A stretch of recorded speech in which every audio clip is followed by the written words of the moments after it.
días. Continuamos con el estudio del Manual del Maestro. Estamos en el capítulo 18, ¿cómo se lleva a cabo la corrección? Un asunto interesante y nos da unas pautas que vale la pena tener en cuenta. Dice, hasta que el Maestro de Dios no haya dejado de confundir las interpretaciones con los hechos y las ilusiones con la verdad, no podrá tener lugar una corrección de naturaleza duradera, que es a la única a la que se puede llamar verdadera corrección. Mira lo que apunta aquí. No podrá tener una corrección de naturaleza duradera. Quiere decirse que hay correcciones que no son duraderos, que a lo largo del aprendizaje hay momentos en donde tú tienes curaciones parciales. Cuando tú haces un perdón de una sola cosa, tienes una curación parcial. Pero cuando tú aprendes a distinguir las ilusiones de la verdad, tu mente ha sanado completamente. Esto es lo que dice. Mirad.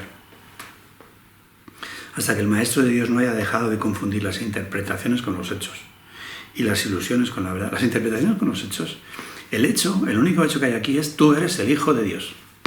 No hay más hecho. Y lo demás, si hace buen día o si hace mal día, es una interpretación.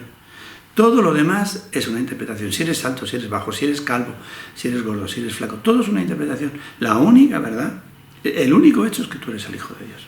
Puro, santo. ¿Sabes? No confundamos los hechos que hace sol o que está lloviendo. Eso no es un hecho. Hasta que el Maestro de Dios no haya dejado de confundir las interpretaciones con los hechos y las ilusiones con la verdad, no podrá tener una corrección de naturaleza duradera, que es a la única a la que se puede llamar verdadera curación. ¿Ves? Una corrección de naturaleza duradera. Porque aquí cuando estamos corrigiendo ilusiones parciales, tenemos una mejoría parcial y luego hay otra ilusión que sale por ahí. Y estamos siempre... Pero cuando ya hemos aprendido a distinguir lo que son verdad y lo que son ilusiones, entonces estamos al punto. Y da un dato. Si discute con su alumno acerca de un pensamiento mágico, ataca dicho pensamiento. Trata de probar que es erróneo o demostrar su falsedad. Y solo estará dando testimonio de la realidad. En el texto mío no pone el i, pero para mí que falta, porque se entiende mejor si decimos así. Mira, si discute con su alumno acerca de un pensamiento mágico. Los pensamientos mágicos son todo pensamientos sobre ilusiones aquí. No digo nada si te metes en política. Si un maestro se mete en política y se pone a discutir con un alumno sobre un régimen político, se ha confundido de parte a parte y está poniendo una parte de verdad en una ilusión, porque cree que es fundamental que gobierne un equipo o gobierne otro, y se ha perdido el oremos. No te digo nada si para curar utiliza medios físicos de aquí, que es perfecto, que durante un momento todos lo hemos hecho y todas esas cosas, ¿sabes? Bueno, yo me sigo tomando mis pastillas, o sea que no me tengo que hablar de nadie, ¿sabes? Pero dice esto, dice, si discute acerca de un pensamiento mágico, ataca dicho pensamiento. Trata de probar que es erróneo, demostrar su falsedad, pero solo estará dando testimonio de que es verdad, porque cuando tú te enconas contra algo es que crees en su realidad y entonces es real para ti. Otra cosa, como me preguntaban el otro día en la escuela, es que tú trates de distinguir las ilusiones de la verdad. No estás discutiendo con nadie sobre pensamientos mágicos, pero tú estás apartando de tu mente las cosas que son ilusiones, que no son ciertas. Sencillamente las estás cercenando. Estás contrastando las ilusiones con la verdad, que es lo que dije al principio. Mientras no distingas las ilusiones de la verdad, no es lo mismo que tú te pelees con alguien pues por la manera en que viste, porque no es adecuado que un estudiante viste así, porque tienes que ser vegetariano, porque si no, una serie de cosas grandes. Entonces no podemos hacer de ningún pensamiento mágico una piedra de toque o de enfado con nadie. Luego dice una cosa más abajo que explica mucho, que ahonda en esta explicación. Si discute con un alumno acerca de un pensamiento mágico, no puede ser de este partido, tienes que ser del otro. Esto conduce inevitablemente a la depresión. Bueno, espera que me he saltado. Dice, ataca dicho pensamiento, trata de probar que es erróneo o demostrar su falsedad, pero solo estará dando testimonio de que es real, porque si no, no te enfadarías con ello. Dice, esto conduce inevitablemente a la depresión, pues habrá probado, entre comillas, tanto a su hermano como a sí mismo, que la tarea de ambos es escapar de lo que es real. Imagínate, estamos peleando diciendo, pues para ir al cielo tenemos que ser pobres en solemnidad.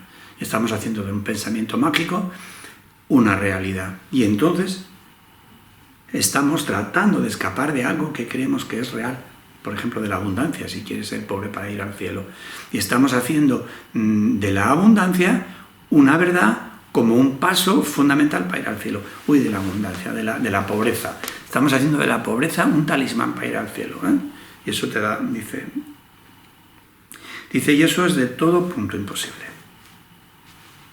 No podemos salir de esa locura, dice, no se puede, dice, conduce inevitablemente a la depresión, pues habrá probado, entre comillas, es decir, tanto a su alumno como a sí mismo, que la tarea de ambos es escapar de lo que es real, y que escapar de la abundancia para ir al cielo. Y eso es de todo punto imposible. La realidad, sin comillas esta vez, es inmutable. Los pensamientos mágicos no son sino ilusiones, más cortito no lo puede decir. Pues de no ser así, la salvación no sería más que el mismo sueño realizable de siempre, solo que con una nueva fachada. Si quisiéramos, eso es querer encontrar la salvación en el mundo. ¿Queréis buscar un orden en el mundo? De manera que aquí esté el cielo. Pero eso, dice el curso muchísimas veces, que eso es imposible. Dice, esto es de todo punto imposible. Querer ordenar los pensamientos mágicos. Es de todo punto imposible. Dice, el sueño de la salvación, en cambio, tiene un nuevo contenido, y la diferencia entre ambos no estriba solo en la forma. Hay una diferencia entre el sueño de salvación. En cambio, dice, y cuando tú te enfrascas con pensamientos mágicos queriendo dar orden y forma a las formas y a los pensamientos mágicos, creyendo que hay unos pensamientos mágicos que pueden ser santos y otros que no lo son.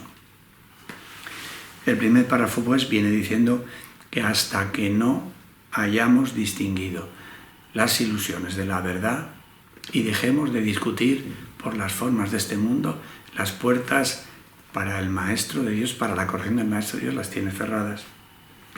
Dice, la lección más importante que los Maestros de Dios deben aprender es cómo reaccionar sin ira ante los pensamientos mágicos. Importante. No enfadarte. Porque tú tengas un alumno que sea de un partido muy forofo, de un partido de fútbol, de un equipo de fútbol, de un partido político, o de una dieta, no enfadarte. Él puede ser un culturista de élite que no pega nada con, parece ser la primera de la santidad. No tienes que enfadarte, ni tienes, eso por decir una cosa suave, porque te puedes enfadar por cosas de opinión más importantes, ¿no? La lección más importante de los Maestros de Dios, que los Maestros de Dios deben aprender, es cómo reaccionar sin ira ante los pensamientos mágicos que les presentan. Solo de esta manera pueden proclamar la verdad acerca de sí mismos. Da igual la forma, yo voy en esa dirección. Da igual las cosas, yo voy en esa dirección. El Espíritu Santo puede entonces hablar a través de ellos acerca de la realidad del Hijo y recordarle al mundo lo que es la impecabilidad, la única condición inalterada e inalterable de todo cuanto Dios creó. ¿Para qué nos vamos a enfadar? Por una forma, por un pensamiento mágico. Cuando nosotros tenemos en nuestra mente aprendernos que solo el Hijo de Dios es real y su impecabilidad cierta. ¿Para qué nos vamos a entretener si es mejor tener el pelo corto que largo? Si es mejor vivir en el norte que en el sur, si es mejor ir a pie o en coche. Dice, cuando tú no te distraes combatiendo los pensamientos mágicos, tu mente recta, el Espíritu Santo puede hablar por ti de tu verdad. ¿Se entiende a que sí? ¿A qué es bonito? El Espíritu Santo puede ahora proclamar la palabra de Dios a oídos atentos y llevar la visión de Cristo a ojos que no ven. Si el Maestro de Dios se entiende en si son galgos, se entretiene en si son galgos o podencos, no transmite la verdad de que es el Hijo de Dios. Pero cuando no se entretiene a discutir sobre cosas, sobre pensamientos mágicos, el Espíritu Santo puede utilizar el canal para hablar de la verdad. Y los oídos que haya atentos afuera lo van a escuchar. Y cuando él no se distrae con los pensamientos mágicos, sus alumnos no se van a distraer con los pensamientos mágicos tampoco. Y pueden escuchar el mensaje que el Espíritu les manda a través de su maestro. Estas son cosas que son fáciles de entender, pero que nos las tienen que decir para saber que este camino está abierto. Y de todas las maneras, también amplían los circuitos mentales. El Espíritu Santo puede ahora proclamar la palabra de Dios a los oídos atentos y llevar la visión de Cristo a los ojos que no ven. A los ojos que ven, dice aquí. Ahora es libre de enseñarles a todas las mentes lo que ellas en realidad son, para que gustosamente les sean devueltas a Él con mayúscula. Cuando no nos distraemos con las cosas del mundo, cuando no combatimos los pensamientos mágicos de otro ni los nuestros, hay un canal abierto del Espíritu a cada una de las personas receptivas de la verdad. Y ahora, en su visión y en la palabra de Dios, la culpa se perdona y se pasa por alto completamente. La culpa se perdona, da igual la forma. Ya no te distraes con pensamientos mágicos, ya la culpa no tiene importancia para ti. Para ti, la culpa ya está en modo perdón. Dice, la ira no hace más que proferir a gritos. La culpa es real. Claro, te enfadas con algo y cuando te enfadas con algo es porque eso es real. Si no, no te enfadarías. La realidad queda obliterada cuando esta creencia de mente reemplaza la palabra de Dios. Obliterada es una palabra que emplea el curso varias veces y es dejado de lado. La ira no hace más que proferir a grito, la culpa es real. Dice, y en ese caso, la realidad queda obliterada cuando esta creencia de mente reemplaza la palabra de Dios. Cuando tú te enfrascas con pensamientos mágicos y te enfadas. Ahora son los ojos del cuerpo los que ven y sus oídos los únicos que pueden oír. Porque eso es lo que hacen los ojos y los oídos. Dar fe de algo que hay que cambiar. Dar fe de algo que está atacándote. Dar fe de algo que no es, según su criterio, adecuado. Entonces, los que funcionan y los que mandan son los ojos y los oídos. Dice, el limitado espacio que ocupa y su exiguo aliento se convierte en el criterio con el que medir la realidad. Ahora, la poca información que dan los oídos y los ojos es artículo de fe. Y la verdad se vuelve diminuta e insignificante. La corrección con mayúscula tiene una sola respuesta para todo esto. Y para el mundo en el que se basa. Antes de decirlo, voy a volver a leer esto. La ira pone en valor las ilusiones, porque las hace reales. Cuando tú te enfadas con una ilusión es que para ti es importante y es real. Y si es real, se acabó todo. Entonces empieza a funcionar los sentidos, los ojos y los oídos, los sentidos. Y la verdad se hace pequeña, porque los ojos y los oídos se hicieron para no ver ni escuchar. Entonces la verdad se queda obliterada, como dice aquí. La verdad se vuelve diminuta e insignificante. Y ahora continúa, dice, la corrección con mayúscula. El Espíritu Santo tiene una sola respuesta para todo esto. Y para el mundo en el que se basa. Y la respuesta es, confundes tus interpretaciones con la verdad. Y te equivocas. Mas un error no es un pecado. Ni tus errores han derrocado la realidad de su trono. Dios reina para siempre. Y solo sus leyes imperan sobre ti y sobre el mundo. Su amor sigue siendo lo único que existe. El miedo es una ilusión, porque tú eres como Dios. Voy a volver a leer. Esa es la respuesta que el Espíritu da para todas las locuras del mundo, para toda tu ira, para todas las locuras del mundo. Estás enfadado con algo que te está pasando. Y el Espíritu te dice, confundes tus interpretaciones con la verdad y te equivocas. Mas un error no es un pecado, ni tus errores han sacado a la realidad de su trono. Dios reina para siempre y solo sus leyes imperan sobre ti y sobre el mundo. Su amor sigue siendo lo único que existe. El miedo es una ilusión, pues tú eres como Dios. Tú eres como Dios. En algunas cosas por ahí oigo, tú eres Dios, tú eres Dios. Tú eres como Dios. Dios es Dios, el primero, y tú eres como Dios. Aquí lo dice de una manera que me encanta. Y acaba recapitulando con este párrafo y dice, para que el Maestro de Dios pueda curar. Mira lo que dice. Es esencial, pues, que permita que sus propios errores sean corregidos. Esa manera de curar de Jesús. Sin psicoterapias, sino directamente. Para que el Maestro de Dios pueda curar es esencial, pues, que permita que sus propios errores le sean corregidos.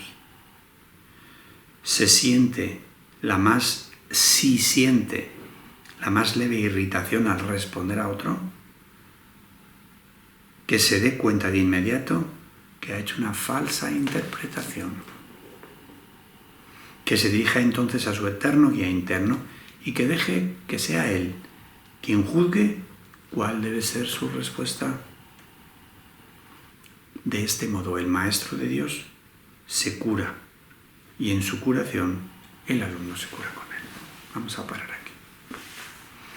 Para que un Maestro de Dios pueda curar, tiene que haberse dejado curar él mismo.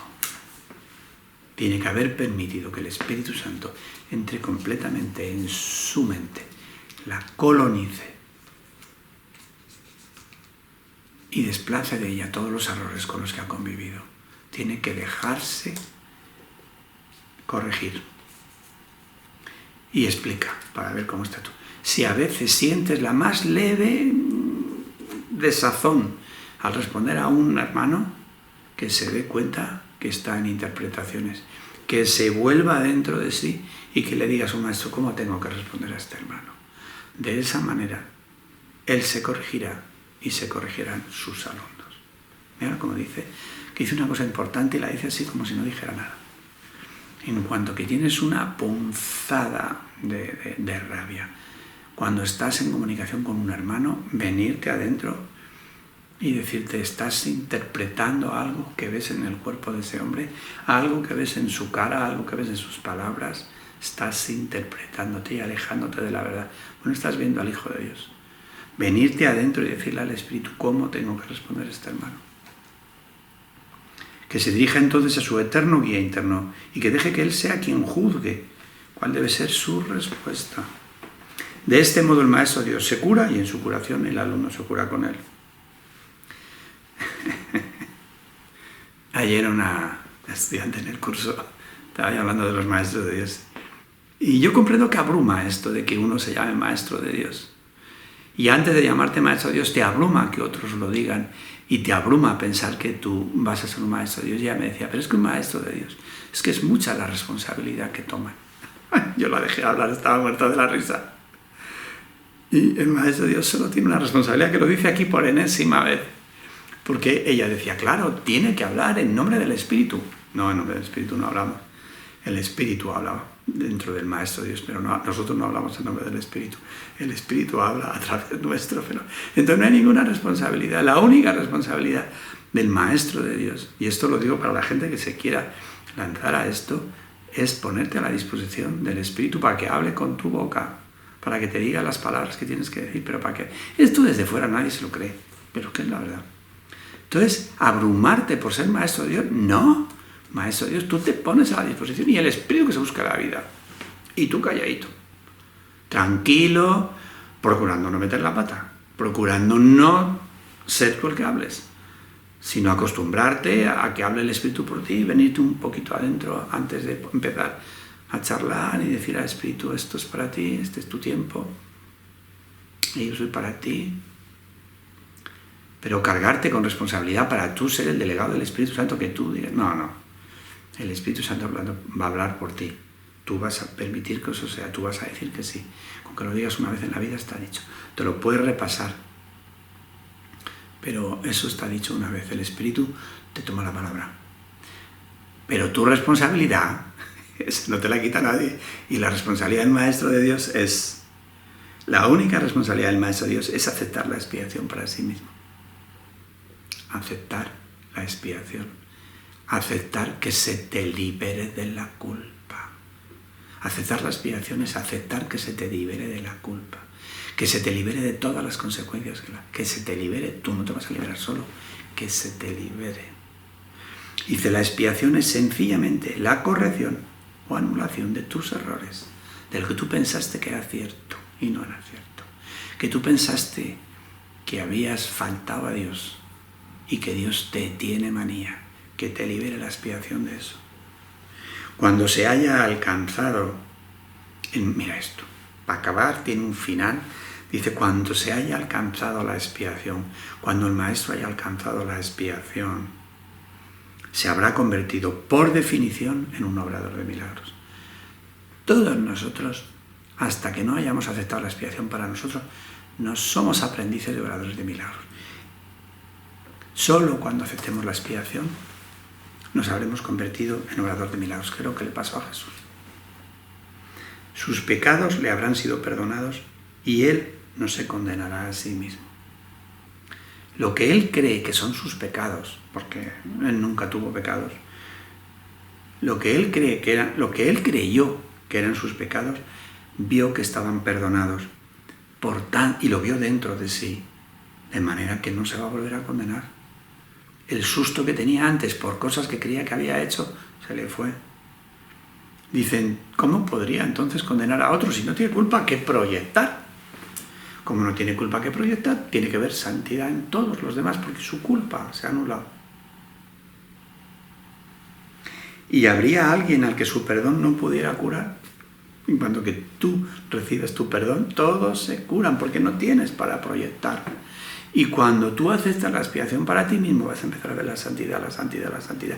De manera que venía Jesús, un paralítico, uno con lepra, y que veía al Hijo de Dios, al Hijo de Dios, al Hijo de Dios. ¿Cómo podía sostener una enfermedad que era producto de su propia creencia en la culpa delante de alguien que no podía haber culpa? Se ponían buenos. Ahí nosotros vamos de ese camino. Si Jesús lo hizo, es que nosotros lo tenemos que hacer. Que nadie se arrugue. Que nadie le parezca esto una cosa imposible. Porque entonces dedicaros a otra cosa. A conductor de autobús, a quitar los plásticos de los océanos, a una cosa del mundo. Pero los que estamos aquí tenemos que decir, sí, nosotros vamos a resucitar nuestros muertos y a curar a todos los enfermos que nos vengan, porque nosotros vamos a aceptar la expiación para nosotros mismos. Y vamos a empezar a diferenciar las ilusiones de la verdad. Y vamos a darnos cuenta cuando nos enfadamos por cualquier cosita y darnos cuenta que estamos actuando como si lo de enfrente fuera verdad. Hemos confundido las ilusiones con la verdad. Y vamos a ir a decir al Maestro, anda, mueve esto por mí, que yo me creo que tengo que pelearme con esto. Y cuando tú estás pidiendo corrección todo el rato, cada vez que sientes ira, tú habrás permitido que se te cure y jurarán contigo todos los demás. Y cuando hayamos terminado de aceptar la expiación para nosotros mismos, nos trasladaremos al paisaje del mundo real, donde no hay culpa que proyectar, y veremos solo al Cristo, al Cristo, al Cristo. Un jardín temático, solo con el Cristo, en forma de panadero, en forma de taxista, en forma de vecino. Y vamos a ver al Cristo durante un tiempo, un parque temático con solo la figura de Cristo. Y de ahí nos iremos al cielo. Mañana más. Un milagro para todos vosotros.